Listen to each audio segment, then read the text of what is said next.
It seems I must delay my work for a time. When I reclaimed my shadow, I learned a great deal. Daedric plots, alliances and betrayals, the return of things lost in time, the loss of things the world thought certain. I have much to do. In the short term, I need Divayth Fyr. He took his leave to attend to matters outside my fortress. I wish to speak with both of you in a more private setting. Please find Fyr, and then meet me at the elegiac replication. We will speak in time. First, find Divayth Fyr. I wish for both of you to meet me at the elegiac replication, a memorial south of here. Our discussion should be away from prying eyes and ears, even those of my own people. You will find her in her retreat here in the Basilica. My factotums tend to her wounds even as we speak. Of course, you already know how this will end. I hope that knowledge brings you some measure of peace.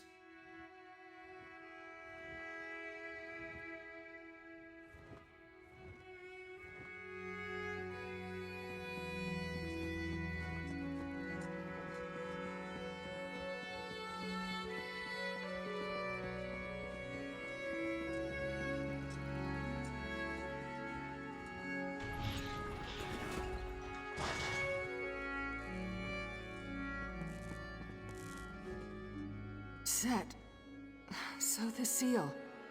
Is he... Thank the gears. The people. My people. They're safe. He knew. He knew this would happen. He said I would shine a light one day. Do you see? Everything built to this. Everything. Every battle, every sorrow. It finally makes sense. You asked him that? After all the impatience I showed you, the bad temper? I guess I shouldn't be surprised. I've never met a more altruistic soul. Still, I'm not sure even Sotha Sil could save me this time. I feel it in my bones. This is how I end. Perhaps you're right. You know, I asked Sotha Sil to spare someone close to me long ago. He refused. Now I see. I understand. I'll try to make your choice mean something. You have my word.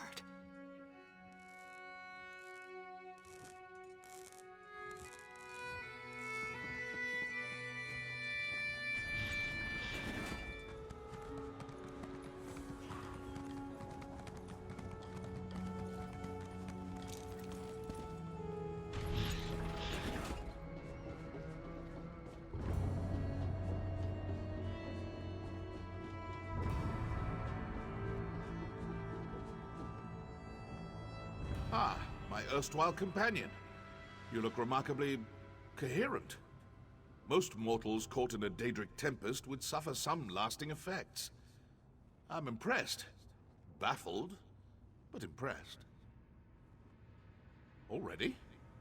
I expected him to wait at least a week before summoning me. Sil's concept of time bears only a faint resemblance to our own. You should set out. I'll be along shortly. Taking it all in, I suppose. Surely you won't begrudge me a moment of vulnerability. This place, it is something. I sense that I won't return anytime soon, if at all. When you've lived as long as I have, that actually starts to mean something. One can only marvel at a rival's triumphs for so long before that awe turns to resentment, and I have no time for petty jealousy. I have plans of my own, and countless realms to explore. I can't afford to linger anywhere for long. You didn't, though. Bully for you. In truth, I sought an alternate route to the throne, through the Everglow. Unfortunately, Nocturnal detected my presence immediately. One of the few burdens of near-divine power.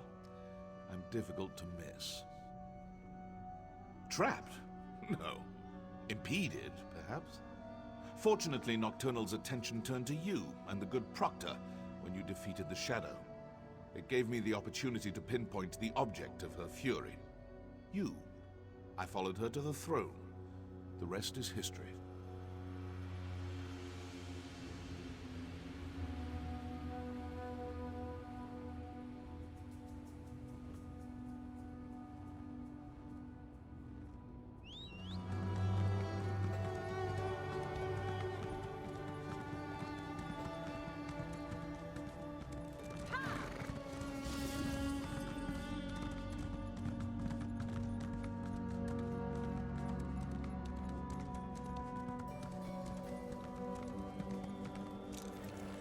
Thank you both for coming.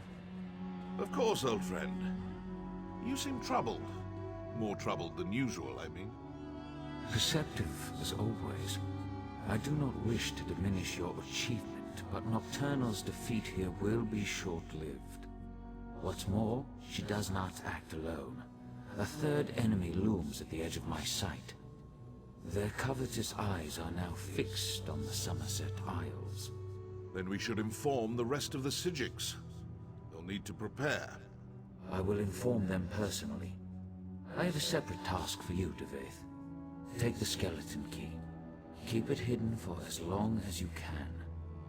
I trust that this task pleases you. After all, your love of such trinkets is what brought you here in the first place. Sometimes I wonder if you see too much. I will keep it safe. Farewell, Divayth Fyr. We will not meet again. I haven't visited this memorial for centuries, but even I need reminders every now and again. Do you like this place? It took me the better part of a decade to perfect it. Every stone and flower tells a story. Tales of how things were, how they ought to be. I thought about destroying it on more than one occasion.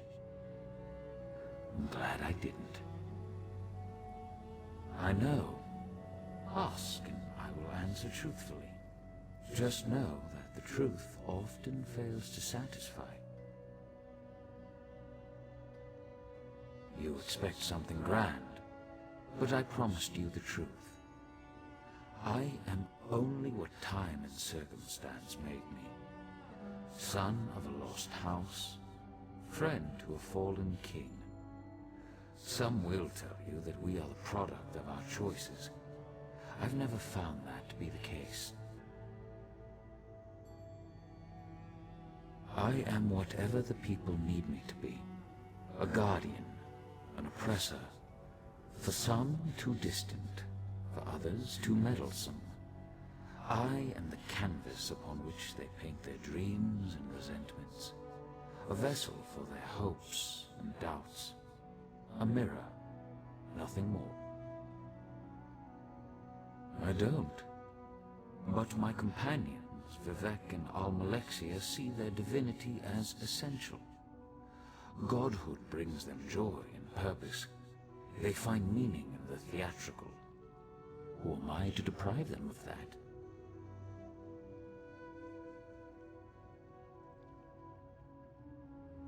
Vivek is my brother. He knows my struggles and I know his. That knowledge makes our relationship complicated. To truly know someone is as much a curse as it is a blessing. Regret. We are bound by that at least. He also suffers a kind of enslavement. Not unlike my own, in fact. Beauty holds the keys to his shackles. Beauty and a love of great works, great heights. His appetites are insatiable, thus his despair. Yes, a poet's despair. Vivek craves writable freedom, the death of all limits and restrictions. He wishes to be all things at all times. Every race, every gender, every hero, both divine and finite. But in the end, he can only be Vivek.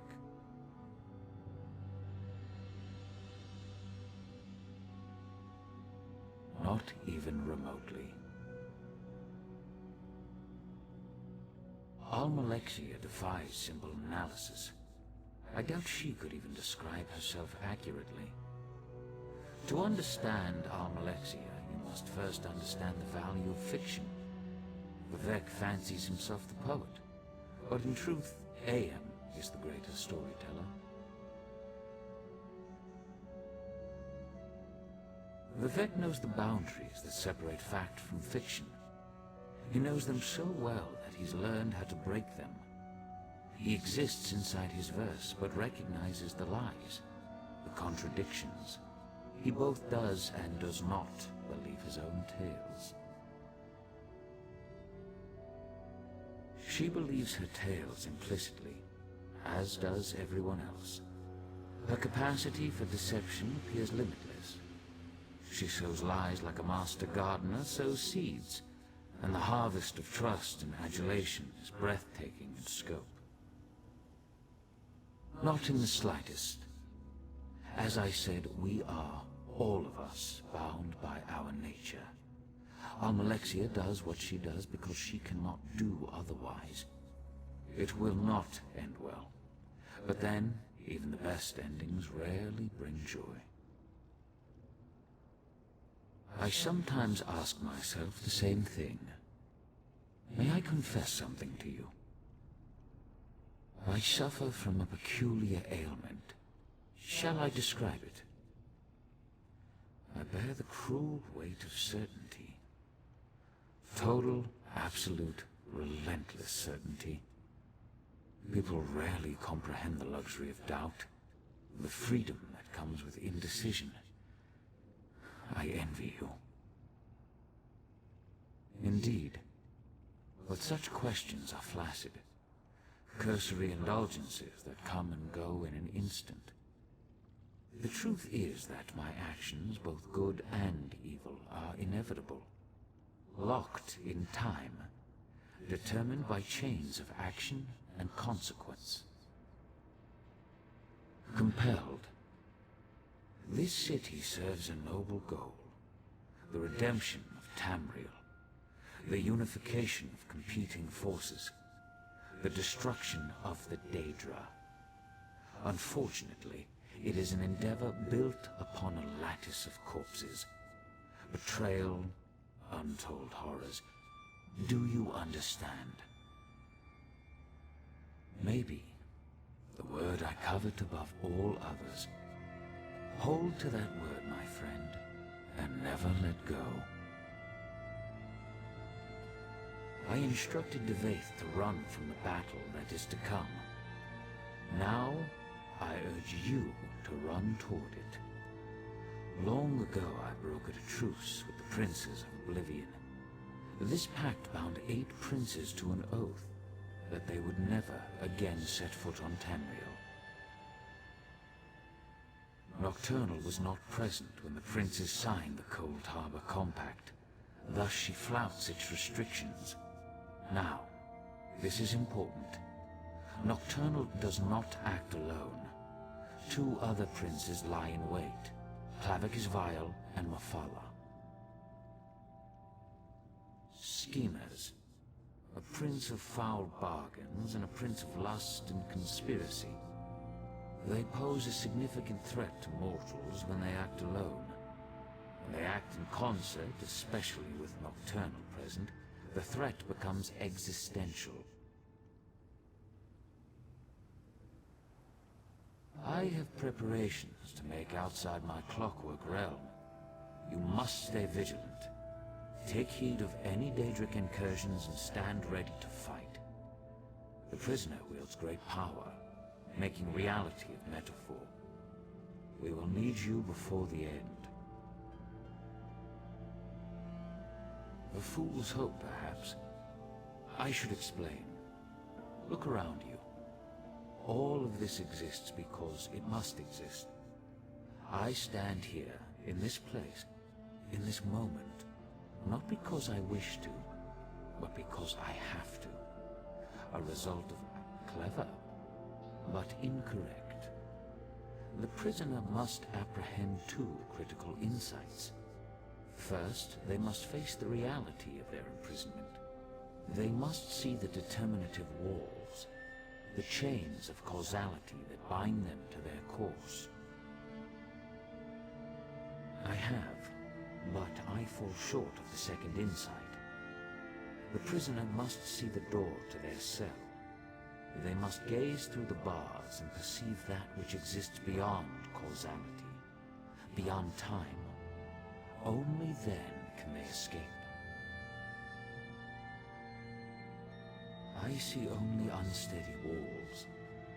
If the people of Tamriel must exist inside this cell, I will make sure that the walls are stable, the gaps are sealed, and all who remain stay safe within it.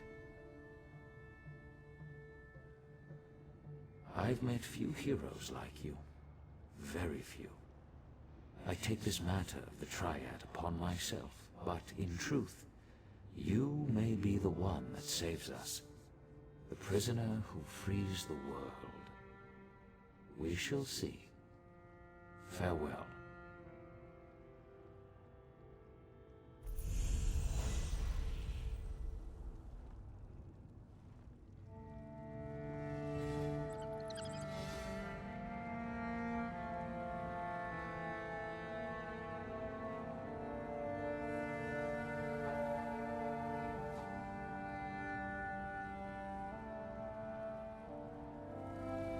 He's gone, isn't he?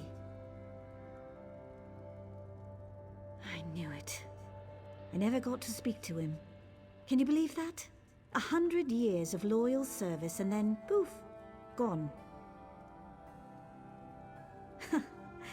You know, I spent years rehearsing exactly what I would say. I stood in front of the mirror, saying it over and over. Lord Set, I stand before you as your loyal servant. Prayers of thanks, supplications, on and on. Now I have nothing but questions. Why do we study in the Basilica while people struggle in the streets? Why can't we have birds like the Exodromals? How could Daedra break through our unbreakable walls? Why can't we leave? I did yesterday. Today, I'm not so sure. I have a lot of thinking to do, a lot of assumptions to challenge. Who knows? Maybe that's what Set wanted all along. I owe all this uncertainty to you. You have my gratitude, truly. Uncertainty feels liberating. The world's never seemed so open, so fresh, you know? I sense a new adventure just beginning. Thank you, my friend, and farewell.